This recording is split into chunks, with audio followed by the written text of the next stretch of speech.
Olá, sejam todos muito bem-vindos ao programa As Liberais. Eu sou Paula Leal, aqui ao meu lado a jornalista Branca Nunes. E hoje o programa recebe como convidada a produtora rural, uma das fundadoras e hoje presidente do Núcleo Feminino do Agronegócio, Carla de Freitas. Carla, seja muito bem-vinda aqui ao programa. Bem-vinda, Carla. Muito obrigada pelo convite, viu, meninas? Adorei. É um prazer te receber aqui. Obrigada. E antes da gente começar o nosso programa, queria dar um recado para você que está nos acompanhando, você que gosta do conteúdo da Revista Oeste, mas ainda não é assinante. É só apontar o seu celular para esse QR Code que está aparecendo aqui na tela. Com a assinatura, você vai ter acesso a todo o conteúdo exclusivo da Revista Oeste. Lembrando que a gente não aceita financiamento público. Por isso, a sua assinatura é muito importante para que a gente continue a produzir um conteúdo de qualidade e a produzir um jornalismo independente. Também não esqueça de se inscrever no nosso canal da Revista Oeste no YouTube e ativar as notificações, aquele sininho que fica ali logo ao lado. Dado o recado, mais uma vez, Carla, muito obrigada por aceitar o convite e estar conversando aqui com a gente. E quero começar esse bate-papo para relembrar essa grande aventura que foi na tua família, porque o teu pai plantava café no Paraná e na década de 1980 ele decidiu se mudar com a família toda para Rondônia. Conta como é que foi essa mudança, por que vocês resolveram migrar e como é que foi quando vocês chegaram lá, né, para desbravar uma terra, lembrando que Rondônia ainda era um território, não era nem um estado, considerado um estado brasileiro, né? Então, Paula, na verdade ele foi na década de 70, quando o governo era militar e eles queriam colonizar o norte do país. E como a gente tinha tido um problema com a perda da Bolívia, né, para o Acre, o governo militar fez esse movimento grande e chamou gente do Brasil todo. E nessa época meu pai foi para lá, se encantou, acho que na época de 74, e em 81 eu mudei com o meu marido. A gente Quantos anos você tinha nessa época? Eu tinha... Bom, quando eu conheci primeiramente, eu estava com 13, 14 anos. Depois, quando eu me mudei para lá, eu tinha completado 19 anos. Eu larguei a faculdade que eu estava fazendo. O que você estava estudando? Eu estava fazendo História. E aí eu tinha falado sim para esse meu marido, vamos para lá, porque ele era oftalmologista médico e na região não tinha nada. Porque, na verdade, não tinha luz, a luz era até meia-noite. Não tinha uma rua asfaltada, não tinha asfalto que ligasse Cuiabá, então era tudo muito precário. Então faltava médico, faltava tudo. E meu pai, como era um desbravador, eu acho que eu dizia que ele era um bandeirante, né? Ele saiu do Paraná, que ele plantava café, e foi com esse levante de pessoas para desbravar Rondônia. E ali ele abriu, né, uma fazenda de pecuária. Eu cheguei lá e, como meu, né, marido era médico, não tinha loja, eu montei uma ótica. Porque eu sempre fui muito empreendedora. Então, com 19 anos, eu, né, montei essa primeira ótica, que agora está com 41 anos. Você continua com a ótica? Continuo com essa loja, porque eu acho que faz parte da cidade, porque tem pessoas que estão trabalhando comigo desde que, sabe, que começou tudo isso. E porque eu me encanto, eu acho que o comércio é legal, eu tenho assim esse espírito meio de comerciante, sabe? E quando foi que eu cheguei lá nessa cidade, montei essa loja, e daí quando foi em 87, meu pai veio a falecer, 97 meu pai faleceu e eu assumi a fazenda. O Carla, eu achei interessante, né, falar que quando você diz montar uma fazenda, é montar mesmo, né, não tinha absolutamente nada, era inclusive abrir a estrada. Era tudo, né, Branca, era como eu tinha te contado a história, é uma história bem legal, né, eles fizeram um zoneamento no estado, socioeconômico. Porque os militares, eles tinham eles sempre foram, né, levaram, fizeram estradas, fizeram alguma coisa de trem e tudo, e eles, quando resolveram fazer esse projeto em Rondônia, fizeram esse zoneamento. E quando nós chegamos lá, você teria que comprar essa propriedade rural, você tinha que demarcar ela, você tinha que fazer as exigências do INCRA, que era você ocupar 50% dessa área. Derrubar. Porque eles queriam realmente que ali se formassem comunidades, cidades, escolas e gerasse riqueza. Na época era floresta. Era totalmente, mato. tudo mato. Não, só para explicar, como é que chama a cidade, Carla? Essa cidade fica a 11 quilômetros do Mato Grosso, quando você entra, tá? De baixo, né? Vindo daqui para lá, você chega no Mato Grosso, 11 quilômetros, chama Vilhena, que foi feita uma homenagem ao Rondon, que era, né, que o Rondon chegou. Rondônia é uma homenagem a Rondon. E ele foi levar a estrada o telégrafo para lá, e ele tinha um funcionário dele que chamava Vilhena, e como eles montaram um posto ali de telégrafo, e colocaram o nome de Vila de Vilhena. Então, quando eu cheguei lá, era uma vila e se transformou numa cidade. E foi assim, você chegar de uma mata e de repente você começar a ver que as coisas vão começando a se transformar. E que é engraçado também é que o estado todo, as cidades fazem aniversário um dia atrás do outro. Porque eles fundavam e iam para frente. Quem era responsável para fazer todo esse levante chamava Teixeirão, que era um militar. Então ele foi de Vilhena, que era a primeira cidade, a de Paraná, Cacoal, foi montando a cidade, formando a cidade. Então, eu tenho uma paixão por lá, porque eu vi aquelas pessoas cheias de, sabe assim, de esperança, de paixão. Gente, sabe? Do Brasil inteiro. Brasil, para construir um país. Chegar lá, sabe, vindo de caminhão. Na época, meu pai era fazendeiro, então a gente tinha uma condição melhor. Mas você via a gente chegando num ônibus, em caminhão, e hoje se transformaram em riqueza. Hoje a cidade de Vilhena deve estar com mais de 100 mil habitantes, deve ter umas 8, 9 faculdades, tem uma faculdade de medicina, e é um polo, né, de desenvolvimento, porque são pessoas que acreditaram na agricultura, na pecuária, no comércio. No começo era uma extração de madeira e foi se transformando, né? E eu sei que eu sou uma pessoa muito feliz de ter participado desse momento glorioso do país. Você você morava em Curitiba?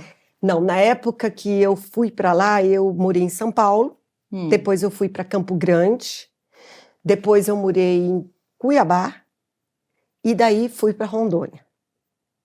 Aliás, eu saí de Campo Grande e fui para Rondônia. Mas eram cidades relativamente grandes. Grandes. Para onde? Como é que foi? Deve ter sido também um choque, né? Mas eu acho que quando a gente é jovem, né, a gente Pode se encanta. ser um choque bom. Eu achava aquilo tudo lindo. Só o meu problema foi que a luz terminava meia-noite, começava às 6 da manhã novamente. O meu primeiro filho, eu insisti que eu queria ter lá, e foi complexo, porque o meu parto foi muito complicado, mas nasceu lá como todos os outros imigrantes e pessoas da terra, né?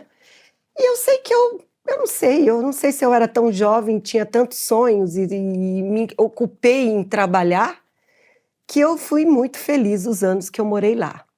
E agora conta como é que a vida na fazenda chegou para você, né, Carla? Porque você comentou que teu pai faleceu em 1997 e, pelo que eu entendi, não houve uma transição. Ele te chamou e falou, alguém vai ter que assumir essa fazenda. Como é que foi isso? Porque meu pai, ele tinha, assim... Meu pai casou-se várias vezes, ele tinha um problema sucessório, assim, ele sabia que ele ia morrer, ele tinha totalmente noção da morte dele, e ele viu que ele casou muitas vezes e tinha vários filhos. Eram 11, com 11. vários casamentos. Então, o que meu pai fez? Meu pai chamou os líderes de cada família, e no caso era eu, e falou, olha, vou morrer, você vai assumir.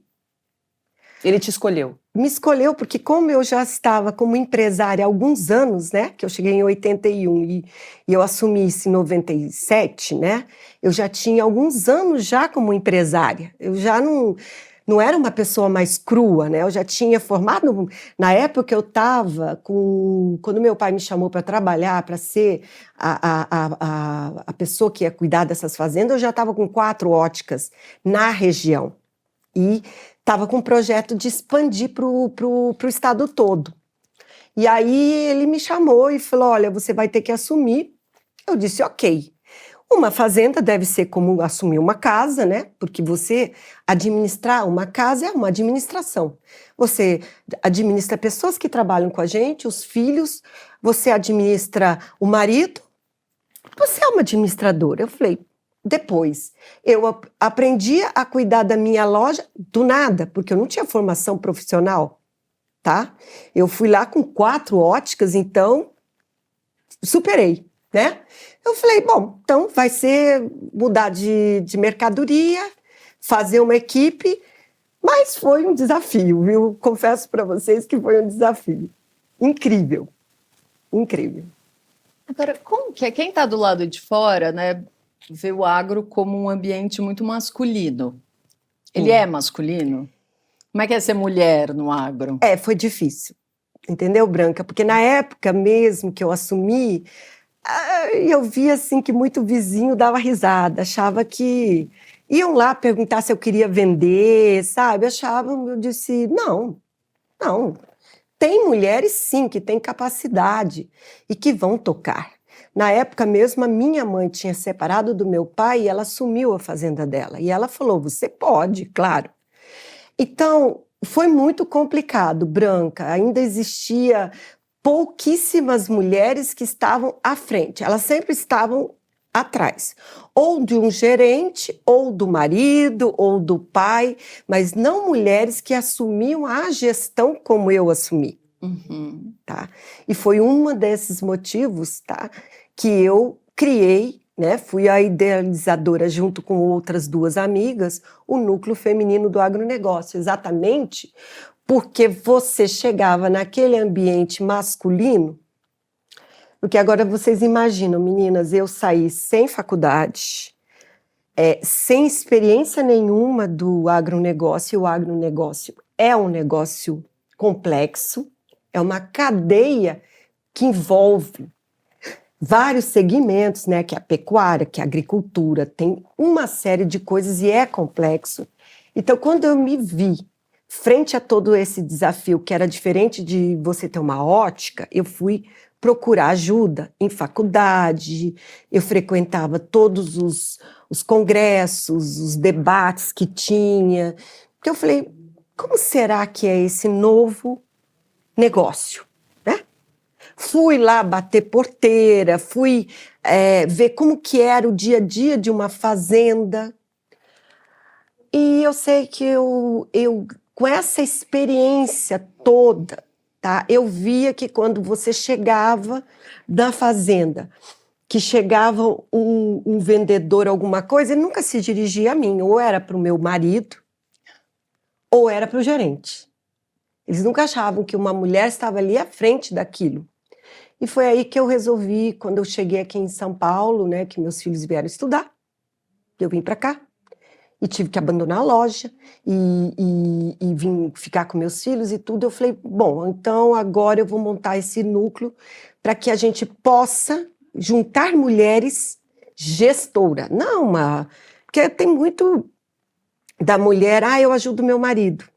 Pois é, te perguntar, tem algum critério para entrar nesse núcleo feminino do agronegócio? Então, Paula, a gente realmente quer que essa mulher ela participe da gestão direta. Porque o que a gente... É uma ajuda, é uma forma que a gente estuda junto, a gente entende o negócio, a gente se ajuda. E se é uma pessoa que não sabe o que é... nós vamos falar de que você me perguntou, inseminação artificial. Não sei. Vamos falar da integração lavoura-pecuária. Vamos falar de gestão, vamos falar... A pessoa não sabe, a pessoa tem que estar ali, de alguma forma, buscando conteúdos para usar no seu trabalho, mas também dando a sua experiência para outras mulheres. Coisa que no mundo masculino, que não, né, eles não faziam achava, deve estar aí porque o pai, nunca que você está ali porque você hoje defende o seu negócio, porque você tem ali como uma empresa e que você tem que fazer dar lucro.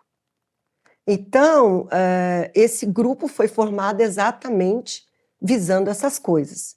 Então, a gente busca assuntos que estão... que hoje, no momento, está falando de sustentabilidade, ESG. Então, tudo que pode, de alguma forma, tá, impactar na gestão, no lucro, no empreendedorismo. É uma troca de experiências? Exatamente. Por isso que a exigência é que essa mulher seja produtora rural. Não interessa se a fazenda dela é pequena, média ou grande, não interessa qual é o que ela vende, o que ela produz, mas sim que ela tenha algo a dar em troca, que é a experiência dela do dia a dia. Quantas pessoas hoje tem? Hoje nós estamos com 30. Tem gente que me cobra, porque não é mais... Porque a gente realmente... O grupo chegou a uma conclusão, tá? Que esse ano mesmo nós fizemos uma reestruturação nele, que o importante é a gente poder, como nós estamos aqui nesse programa, inspirar mulheres. É muito melhor do que você tentar fazer uma coisa gigante que você não vai conseguir abraçar, porque o Brasil é grande, cada região tem uma dificuldade, mas que você forme núcleos ou inspire outras mulheres, né? Ontem mesmo eu tive uma reunião, estava lá nessa reunião uma mulher que ela representa a pecuária e outra que faz agroligada. São moças que fazem toda, dentro do agro, conexão campo-cidade.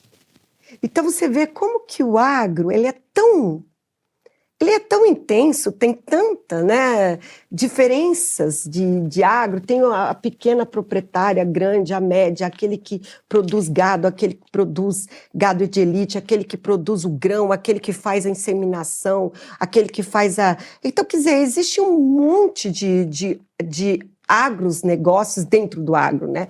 É uma cadeia. Então, por isso que eu acho que é isso que nós não temos muitas mulheres. E nesse tempo, foi 2010 ou 2011? Foi 2011 que começou. 2011. Nesses 11 anos, mudou essa percepção? Nossa, Branca. Depois que nós começamos, aí logo depois eles criaram um encontro nacional de mulheres aqui no Brasil, né? Que todo ano é feito um shopping, né? Não é shopping, é um congresso de mulheres. Então vem mulheres de cooperativa, mulheres da pequena, da média, de todas, discutem todo tipo de assunto. E o que acontece? Eu acho que nesses 11 anos foi uma transformação muito grande, que as mulheres começaram a procurar o agro como profissão, né?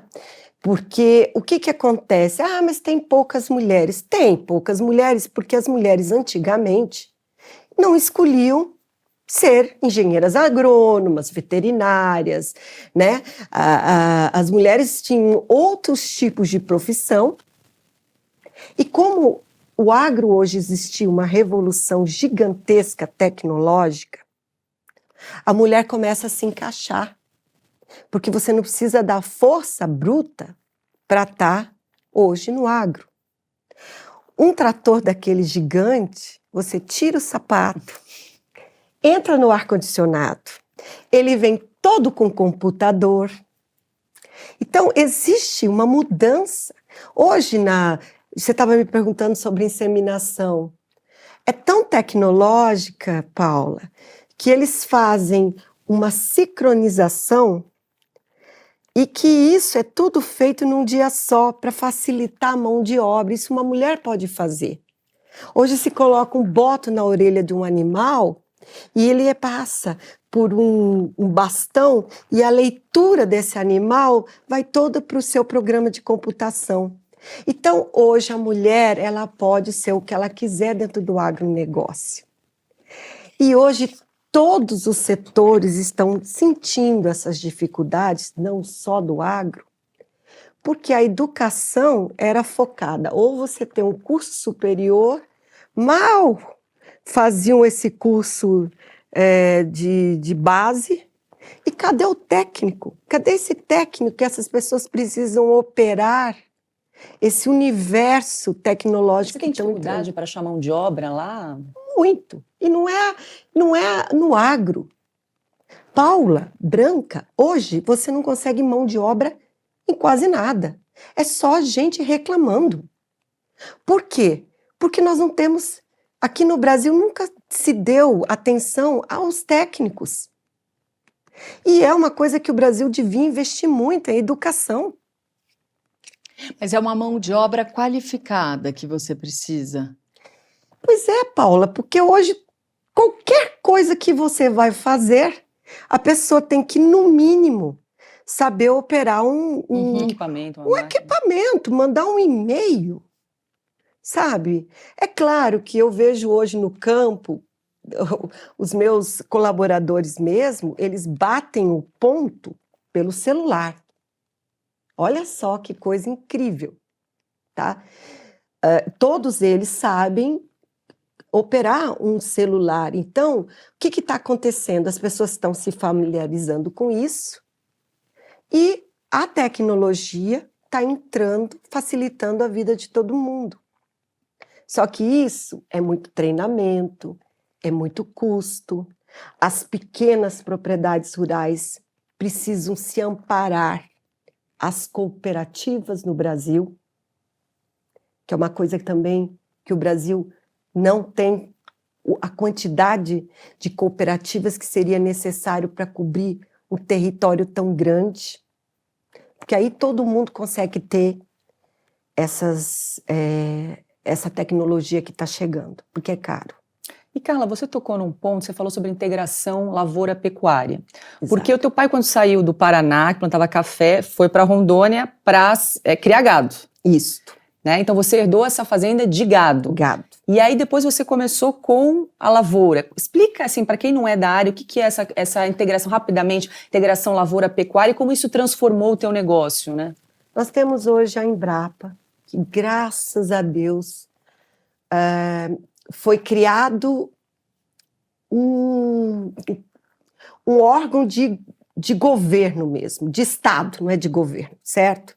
E essa Embrapa desenvolveu ferramentas, tecnologias para ajudar o proprietário rural, né, o produtor rural, a poder, dentro do que no Brasil nós podemos, porque nós temos um código florestal extremamente rigoroso.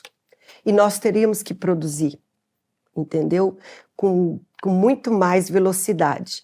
E a Embrapa foi desenvolvendo processos dentro do que a gente poderia, dentro do Brasil, para com que a gente, na mesma área que você estivesse, pudesse desenvolver várias culturas.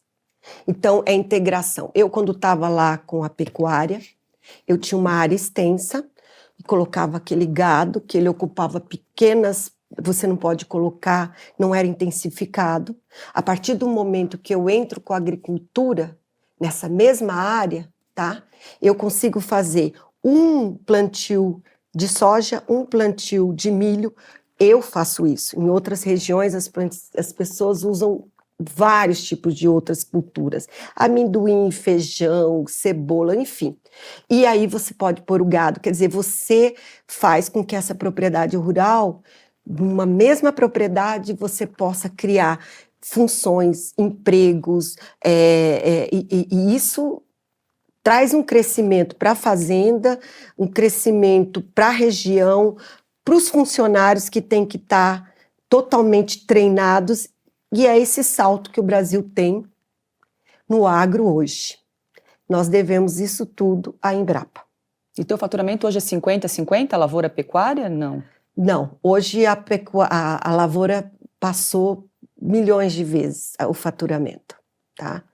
A lavoura, ela hoje, ela consegue me dar um ganho, além de financeiro, um ganho que eu tenho da própria terra, porque aí você muda a tecnologia. Você tem que fazer curva de nível em tudo, você tem que se preocupar com a formação dessas...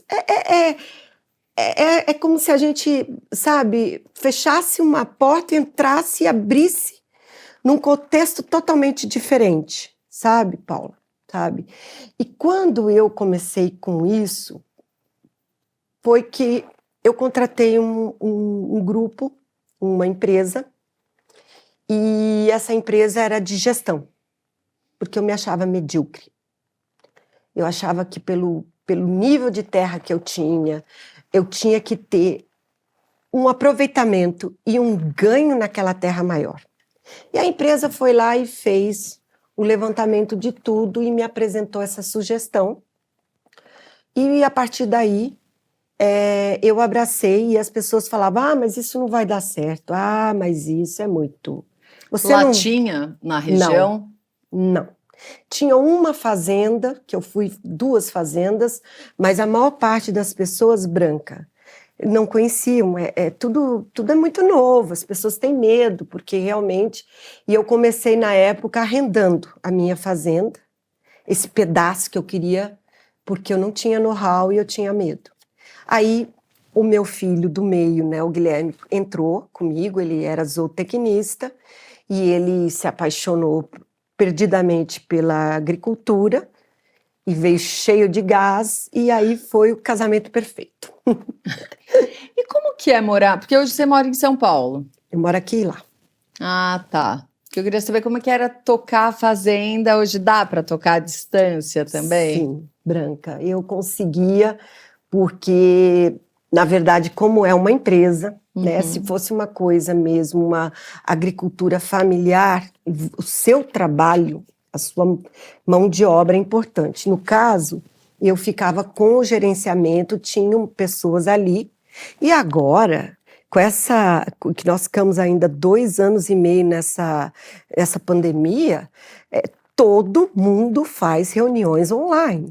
Então, a gente toca, né? Porque a fazenda hoje, se eu quiser, do meu celular, ver os principais pontos da fazenda, eu consigo. As imagens.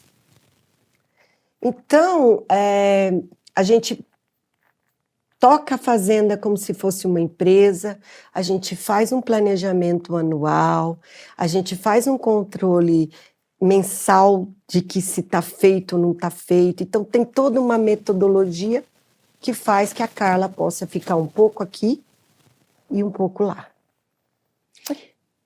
Eu queria... Não, porque eu li algumas coisas sobre um trabalho que você começou a fazer para tratamento de carcaça, de reciclagem animal na pecuária. Li algumas coisas a respeito, porque até a gente escreveu, até um artigo da Branca que a gente publicou na Oeste, falando do aproveitamento animal, né? Porque você tem 50%, 60% da carne bovina, e depois toda a carcaça você consegue aproveitar para fazer adubo, fertilizante, pneu, enfim, você tem um aproveitamento, né, desse... Olha só, nós, como produtor como eu, ele cria o gado dele. O que fica, que vamos supor, as fezes do gado, tudo isso, hoje você pode fazer biogás, você pode fazer... O que ele deixa na fazenda, você aproveita. Mas o gado em si, você vende para um frigorífico. Uhum. Esse frigorífico, quando ele entra, ele aproveita tudo desse animal. Você vende, ele aproveita tudo. Ele só não aproveita o berro. Até o berro para buzina, tem gente que fala, né? Tudo. Agora, o produtor rural, o que ele está querendo... O que o produtor rural hoje, ele pensa no resíduo de como que a gente pode transformar lixo e resíduo, o produtor que está realmente pensando nessa sustentabilidade, nessa questão do carbono, nessas questões que hoje Ambientais, né? ambientais que nós temos que colocar na cabeça que não é uma exigência à toa, é uma exigência do mercado. E o mercado é que determina o nosso preço, certo? Eles que pagam. Então, nós vamos ter que olhar com muita atenção. Então, o lixo, o resíduo, tudo isso dentro das fazendas estão sendo transformadas, Paula, em combustível, em adubo, e é isso que a gente quer fazer. E também queremos fazer com que aquelas matas que a gente tem como reservas dentro das propriedades rurais, que é uma coisa que a gente tem que cuidar, e cuidar muito, tá? Elas também se transformem num passivo, que isso possa ser negociado futuramente, e hoje está se falando muito, né, nos créditos de carbono. 50% da sua fazenda é preservada. Sim, ela é preservada um pouco menos dessa região, da onde eu estou hoje, porque eu compensei com outras propriedades, Paula. Então, eu tenho outras propriedades que eu deixei intocáveis, em mata tocável.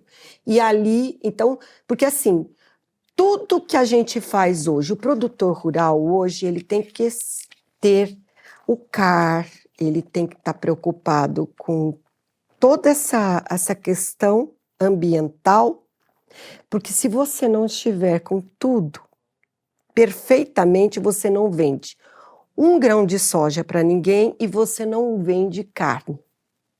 Então, essa questão de você estar com a sua reserva legal totalmente documentada e o que não tem, você ir lá e fazer as trocas, como eu comprei um pouco de outro bioma, resolvi toda essa questão, porque hoje faz parte do negócio, tá? Você não pode entrar hoje para fazer um único financiamento se você não tiver com tudo legalizado. Por isso que as pessoas falam, mas qual é o maior problema no Brasil? O ilegal? Sim, é o ilegal, mas não é a maior parte dos proprietários rurais. São áreas que ainda continuam com conflitos, que são áreas que eram do Estado, são áreas que... Você quer ver o que aconteceu com Rondônia? Eu contei para vocês que Rondônia a gente tinha que comprar e demarcar a área. Era feito no teodolito. Era aqueles coisinhas antigamente que o cara ia lá. Quando eles começaram a colocar isso tudo no satélite e a gente começou a ter sobras, pedaços, e aquilo não encaixava. É por isso que o CAR, há anos, nós já estamos com 10 anos que nós conseguimos aprovar o CAR. Sim. Ele ainda não está totalmente, porque se você olhar um país continental como o nosso, vai ter lugares que sobrepõem, lugares... Acho que vale explicar, nem todo mundo sabe o que é o CAR. O CAR é um cadastro ambiental rural. Então, você tem uma propriedade rural, você tem que estar dentro de um código florestal. Cada bioma do Brasil, ele tem um tipo de preservação que você tem que ter. Onde eu estou, eu teria que preservar 80% e usar 20% dessa área. 80%? Mas na época que o seu pai chegou, era 50%. 50%, era obrigatório. Ou seja, 80% preservado. 80%. Tá? Que você é obrigado a preservar. Só que como muito desses estados foram feitos da época da década de 70 para cá... Era uma outra regra. Era outra regra e eles estipularam uma data que a partir, assim, daqui para baixo vai ter que ser... Eles respeitaram o que foi, porque você não recebia o título, você não recebe o título. Até hoje, lá em Rondônia, se tem um título que não está e vem dessa época, você ainda é obrigado a ter uma porcentagem de abertura, porque é o contrato que está ali. Agora, a partir de agora. Então, quando você agora, para legalizar tudo isso, você tem que fazer esse cadastro, você tem que levar toda a documentação, as imagens e tudo, e ver se você está a menos, você poderia, mas ainda há uma discussão que é para que a gente não possa zero de desmatamento. Mas tem essa discussão, entendeu, Branca? Porque de certa forma é uma, assim, se você chega, né, é uma regra, daí de repente aquela regra muda, não tem como você, se era 50, você Teria que mudar devolver. de uma... Mas eu digo daqui para frente. Vamos Sim. supor que a pessoa está numa região como lá no norte do país, na Amazônia Legal, e ele compra uma área, tá, 100% de mata, e ele tem 20% que pode. Pode ou não pode? Entendeu, Branca? Pela lei pode. Mas há discussão de que deveria ser desmatamento zero. E como fica? Economicamente, tá? E aqueles que, por acaso, abriram mais antes dessa época, eles são obrigados a compensar, ou reflorestando, ou comprando a mesma quantidade no mesmo bioma e deixando intocável. Entendi. Numa outra região. Que foi uma saída que chegaram à conclusão de que não tem. Você não consegue, Branca. Mesmo eu fiz um reflorestamento numa parte que, quando eu peguei a fazenda, tinha sido tirada, eu fiz. Você pode plantar, mas não é como a mata que nasce, que tem aquele cheiro, sabe? É uma coisa diferente. A gente até tenta, mas, enfim. Mas funciona igual aqui, né? Você compra um terreno em São Paulo, precisa tirar uma árvore, você tem que plantar essa árvore no outro lugar, aqui em São Paulo, né? Pelas regras da prefeitura. Enfim, eu e a Paula, a gente entrevistou recentemente a Camila Telles. Uhum. E perguntando para ela qual que ela considerava o maior mito do agronegócio, ela falou que era que a pecuária desmata, que a pecuária é responsável pelo desmatamento. Queria saber se você concorda com isso, se isso é um mito, um grande mito do agronegócio também. Com certeza, né? Porque se você vê a quantidade de terras que são produtivas e que a gente usa dentro do território nacional, que eu acho que dá 30 e poucos %, né? E a quantidade de áreas que são preservadas, você vê que isso não tem nenhuma lógica.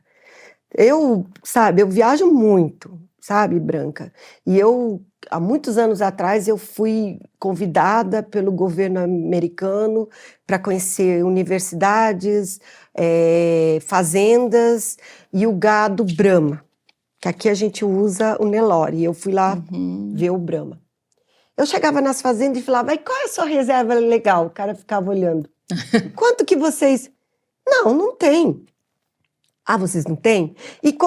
Entendeu? O cara tem o direito de usar tudo. 100% do que ele compra. E os Estados Unidos, eu fui agora, voltei de Portugal, todos os morros e montes estão plantados. Aqui não pode. Então, eu acho assim que o Brasil tem interesses que eu acho assim... Eu acho que a gente tem que preservar o que tem que ser preservado, eu acho bacana, por enquanto, esse código foi feito. Quem fez, o relator dele foi o Aldo Rebelo, que andou, escutou, conversou com produtores do Brasil inteiro, e ele viu as dificuldades e tudo. Eu acho que o código está aí tudo. Agora, nós usamos 30 e poucos % do território para produzir. Hoje somos o maior celeiro do mundo. O Brasil tem que expandir 40%, produzir mais, porque nós vamos ter que alimentar o mundo. Essa é a nossa missão, porque nós estamos numa parte que a gente pode ter até 4 culturas dentro de uma fazenda. Se eu hoje, na minha fazenda, eu colocasse irrigação, eu faria 4 culturas lá dentro. Sabe, colocaria mais. Eu ainda não fiz isso, Branca, porque Você pode? é caro. Ah, tá. Sim, É caro. é caro, sim, claro. A gente faz tudo legalmente. Sabe, se eu um dia for fazer uma irrigação dentro da minha fazenda, vai ser dentro daquilo que, sabe, o produtor rural, ele não quer nada que não seja legal. Então, eles inventam que a pecuária, que o pum do boi, que... Gente, se o animal está soltando aquilo, mas tem o capim que faz a fotossíntese e, querendo ou não, ele faz a troca. Então, gente, olha, eu acho que as pessoas, ao invés de falar tantas besteiras, deveriam, então, ir para uma Embrapa, né? Escutar o que as pessoas que fazem esse agro brasileiro pujante, pessoas que estudam isso. Agora, o achismo de que, pois é, o pum, não sei o quê, aí vem a cantora, aí vem a modelo, aí vem, sabe, falando coisas que elas não têm nem ideia. O que fazem? Marketing, Branca. Sabe, tem uma cantora que ela descobriu que se falar mal do governo, ela é pop, então ela quer vender disco, e ela fala coisas que ela nem sabe. Como é que dá a opinião do bezerro, que é o baby beef? Sabe, eu escuto coisas, e quando eu escuto também de alguns empresários e tudo, ou mesmo eu falo, gente, faz assim. Pega um avião e vai conhecer. Qual que você acha que é a maior falácia assim, envolvendo, que você escutou ultimamente envolvendo o Gente, agro? eu escuto tanta besteira, olha, eu escuto tanta barbaridade do agronegócio, que eu falo assim, essas pessoas, é igual, olha só, marco temporal, tá? Isso é um absurdo. Como é que você vai poder... Sabe de quem era esse Brasil? Era de índio. Esse país todo era de índio. Aí chegaram portugueses, holandeses, africanos e se misturaram. Então, se a gente for tirar, então vai ter que tirar aqui São Paulo, certo? Então, isso já começa. Isso é uma falácia. Outra coisa, fazer com que o juiz, tá? Vamos supor, eles até hoje discutem Código Florestal. Gente, foram feitas várias audiências públicas pelo país todo. Todo mundo foi ouvido. A gente discutiu tudo isso, certo? Mas tem gente que contesta e acha que quem tem que discutir é uma pessoa que está com uma caneta lá, que não conhece. Eu conheço. Eu peguei um estado que era um território.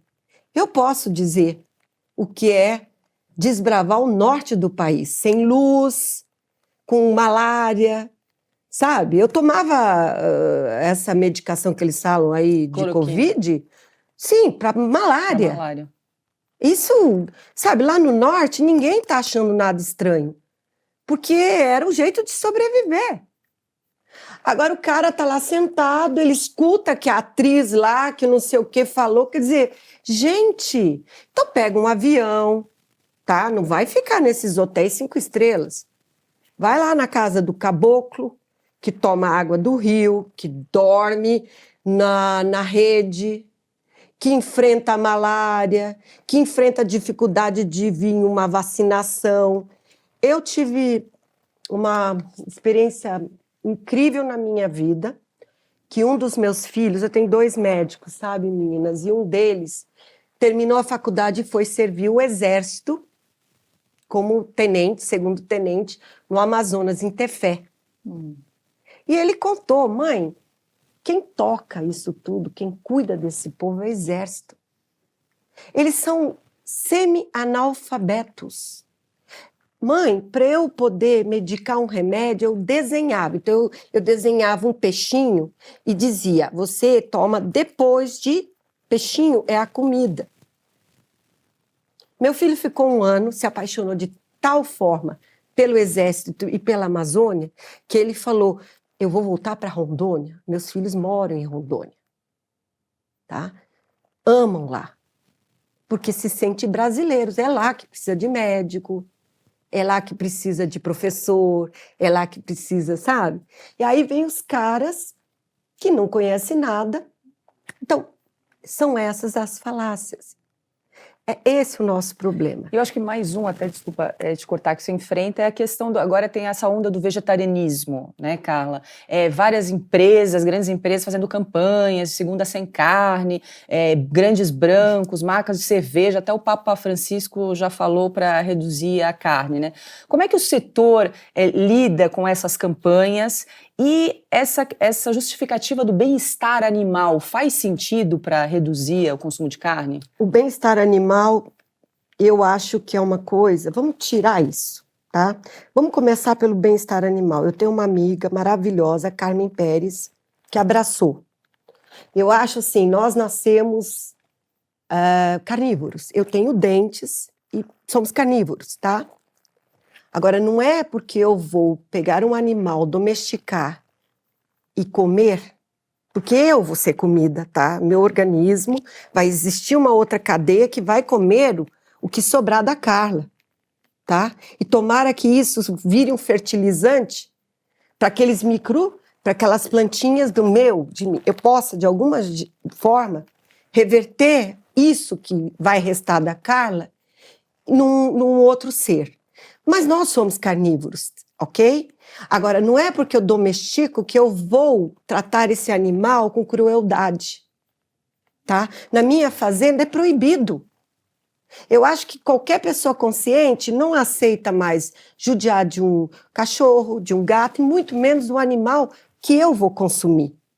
O que é um curral voltado para o bem-estar animal? É assim, esse curral, o animal, assim, tem pessoas aqui no Brasil, e sempre essas pessoas são pessoas que se dedicam à academia e tudo. Então, tem pessoas que estudaram esse comportamento.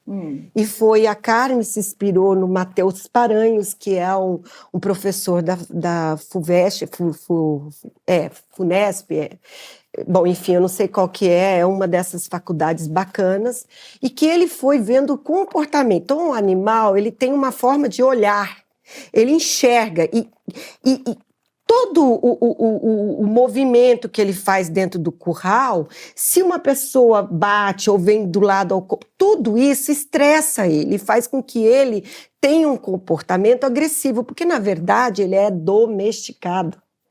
Mas ele é igual um cavalo, ele é selvagem. A gente é domesticado, né?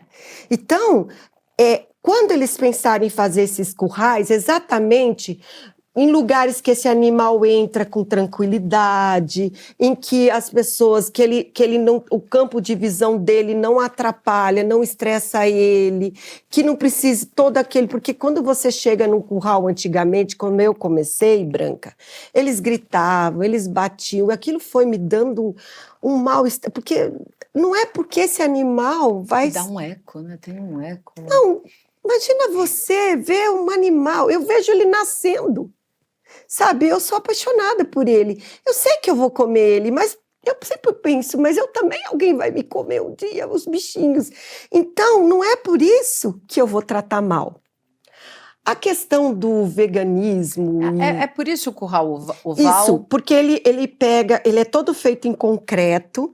Eu coloquei 2 já na minha fazenda, tá? Ele é feito em concreto, ele faz circular, porque o animal, ele vai andando e ele não tem aquela coisa que ele olha um fim e que ele fica com medo e queira voltar. Esses currais, Branca, são feitos depois de várias pesquisas de comportamento dos animais. Então, para dar um bem-estar nele, para ele não ter medo. Então, passa quando ele é bezerrinho. A Carmen mesmo, quando nasce, ela faz carinho nos animais, para que eles comecem a ser tratados com carinho desde o início, para que na vida adulta dele, mesmo que ele vá servir de comida, mas o período que ele viveu com dignidade. Isso impacta no sabor da carne? Não, impacta sabe, no bem-estar de todas as pessoas. No sabor também. Quando você pega um animal que você vai embarcar ele e você tem estresse, a musculatura dele fica tensa e na hora que ele vai para o abate, ele vai machucado, ele vai rígido, tem todo, claro, economicamente tem tudo. Mas eu olho mais pela parte, sabe, emocional daquele animal que eu vi nascer. A Carmen mesmo, ela não abate os animais dela, vende os bezerros. Porque ela está tão envolvida nessa paixão dela, então ela ensina para que outros produtores tenham essa mentalidade, tá? E a gente faz isso com o cachorro, a gente faz isso com o cavalo, com tudo. Agora, essa nova opção que eles estão tendo, veganismo, de vegetarianos e tudo, eu respeito, porque eu respeito, ok, tudo. Só que eu acho que o veganismo, pegar um vegetal, transformar isso em algo parecido com uma carne, tem toda uma química. Porque para você dar cor e você dar sabor, você precisa pôr uma química. Eu prefiro comer arroz com feijão e um bife, uma salada de tomate, do que comer uma coisa química. Agora, o que eu penso como pessoa, como ser humano, é que a gente vê gente morrendo de fome. Você vê o que aconteceu com a China, que morreram pessoas e pessoas de fome, que se alimentavam de baratas e insetos para ter proteína, tá? Para sobreviver. E você vê que hoje a nossa sociedade fica, ai, que isso aqui, porque a carne, porque, não sei o quê, porque... Gente, vamos pensar no resto do planeta. Vamos pensar naquelas pessoas que não têm escolha. Vamos colocar no lugar de que as pessoas que passam fome. A gente devia se preocupar, assim, nesse planeta, a tentar produzir o máximo de alimentos com custo baixo, para atender pessoas, porque fome, gente, passar fome. Você vê nessa África pessoas passando fome, você vê aqui no Brasil pessoas que são mal alimentadas e o povo preocupado com o que é vegano, com... não, gente, isso, sabe, eu respeito, mas eu acho que a gente devia pensar nas pessoas. Como a gente pensa nos animais, a gente pensa nas pessoas. Vamos dar alimento, certo? Porque como diz, né, que o mundo a agricultura, a comida, vai ser o que vai diferenciar uma outra guerra. Porque as pessoas com fome agridem. Um pai que vê um filho com fome, ele rouba, ele mata. Então eu acho que a gente... Bom, eu, Carla, penso muito mais em comida para alimentar o organismo do que tendências, entendeu, Branca? Eu não sei, posso ser... Gente, eu não sou dona de nenhuma verdade, tá? Eu estou falando como ser humano, que a minha preocupação é com outros seres humanos, e eu não acredito que uma carne ou que a gente usa os adubos, tudo, vão contaminar essa pessoa e fazer com que ela morra. Eu acho que não tem nada cientificamente comprovado disso. Eu sei que gente que não come morre de fome. Agora, não sei se você conhece o grupo chamado De Olho no Material Escolar, né? Sim. Que elas... nessa época de pandemia, principalmente, começaram a acompanhar mais de perto como o agro era ensinado nas escolas para os filhos dela, né, produtoras rurais, e resolveram mudar isso. Os seus filhos tiveram alguma... eles receberam um ensinamento sobre o que era o agro nas escolas, o correto ou algumas... Então, Branca, mentiras também. esse movimento, a minha vice-presidente, a Letícia, é que começou esse movimento com umas amigas. Então, Isso. Desde que elas iniciaram, eu venho acompanhando e eu acho fantástico. que acontece é o seguinte, Branca, meus filhos foram criados em Rondônia. Meus filhos começaram numa escola de freiras e depois eu tirei e coloquei no SESI Senai, para que eles convivessem com todo tipo de gente, com todas as pessoas, tá? Então, meus filhos vieram de uma região onde tinham pessoas de todo nível social, conviveram na rua, descalço, e tiveram esse tipo. Então, meus filhos não tiveram esse confronto, tá? Eles foram criados de uma forma simples, numa cidade simples. E o que eu vejo hoje é que as pessoas estão aqui nas cidades como se fossem guetos, porque, né, escolas que vão se... E essas escolas se fechando e põem professores que foram doutrinados, porque nós tivemos 14 anos de uma doutrina, tá?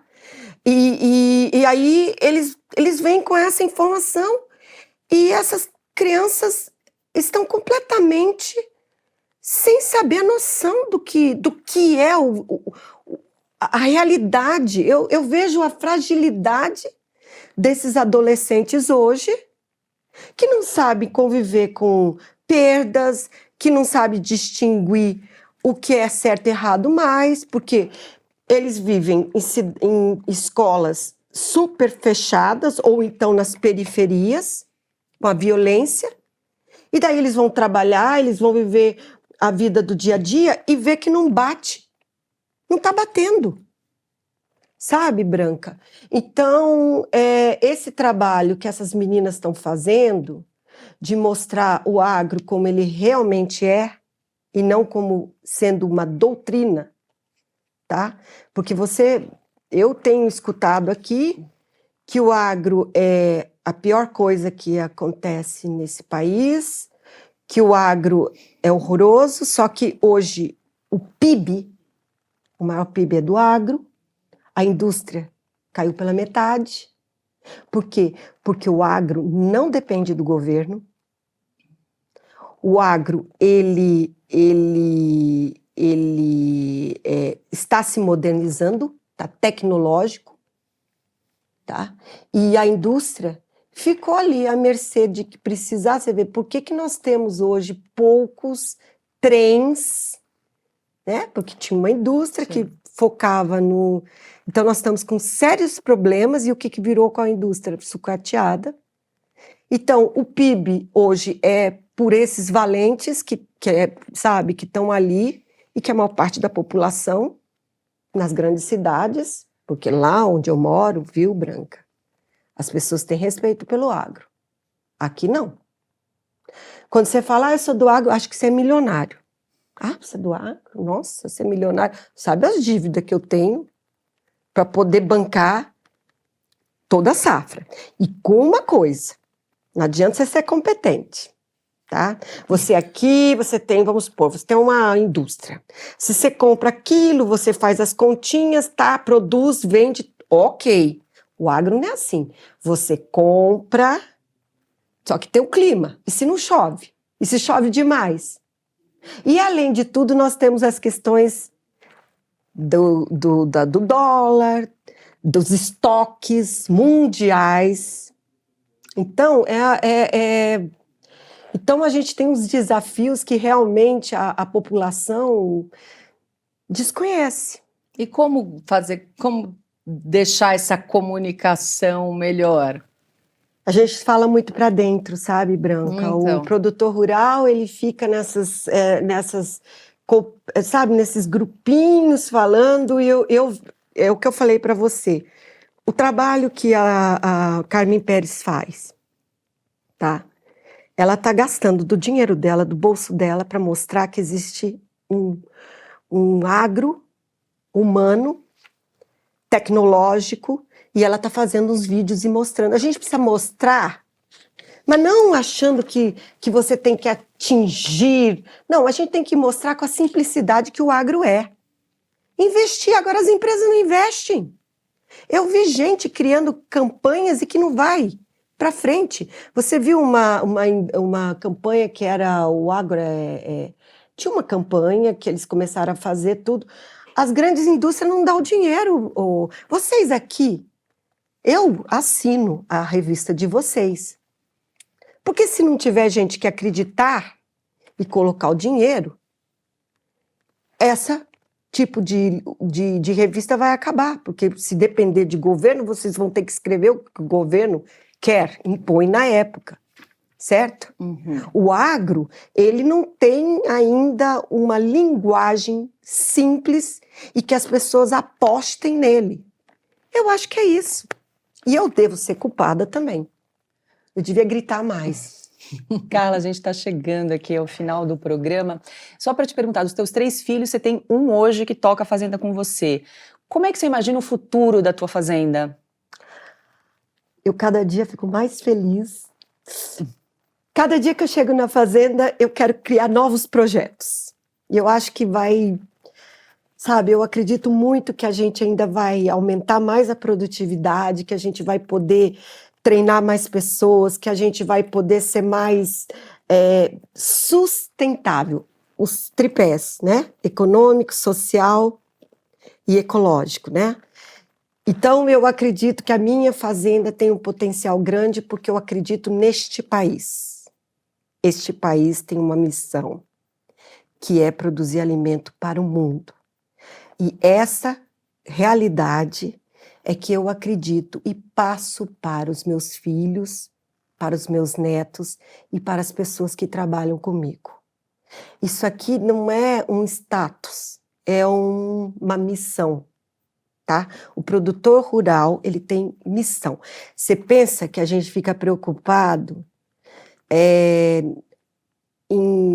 como aqui na cidade, né, frequentar restaurante bacana, o produtor não. Ele levanta pensando, quanto que eu vou produzir, quantas sacas, e como que tá o meu capim, entendeu? A nossa paixão é por aquilo que a gente consegue produzir de bom, sabe? Ser brasileiro, sabe, mão na massa. Então, eu acredito que a minha fazenda tem essa... Enquanto eu estiver viva, eu acho que meu filho tem essa paixão, eu acho que a gente vai colocar isso para frente e penso que como nós, os produtores rurais do Brasil, são essas pessoas que têm esse sonho.